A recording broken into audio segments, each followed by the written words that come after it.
ঔপনিবেশিক শক্তি শুধু ভূখণ্ড দখল করে নাই, ধর্ম আর রাজনীতি শব্দের অর্থও পাল্টায় দিছে।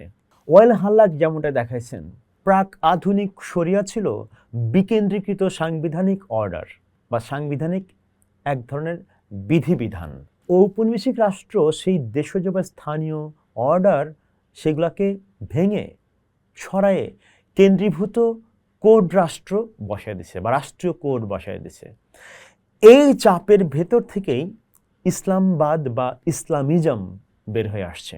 সমাজবিজ্ঞানী অলিভার রয় দেখাইছেন, রাজনৈতিক ইসলাম বা পলিটিক্যাল ইসলাম জাতিরাষ্ট্রকে ইসলামিক করতে চায়, কিন্তু রাষ্ট্র কাঠামোর নিজস্ব যুক্তি, যেটা কিনা কেন্দ্রীভূত ক্ষমতা, ব্যুরোক্রেসি, সিকিউরিটি মেশিন, সেগুলোকে প্রায় অক্ষুণ্ণ রাখে।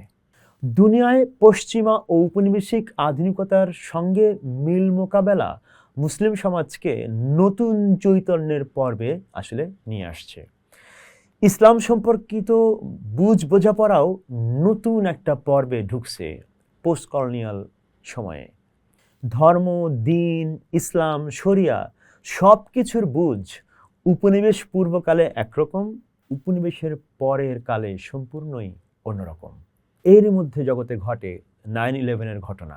9/11 একটা মুহূর্ত, কিন্তু শুধু একটা ঘটনা নয়, এইটা একটা নতুন ডিসকার্সিভ ফ্রেমের বা নতুন ধরনের বাংমায়তার একটা কাঠামোর বাস্তব ব্যবহারের এবং ফলাফলেরও জন্মক্ষণ।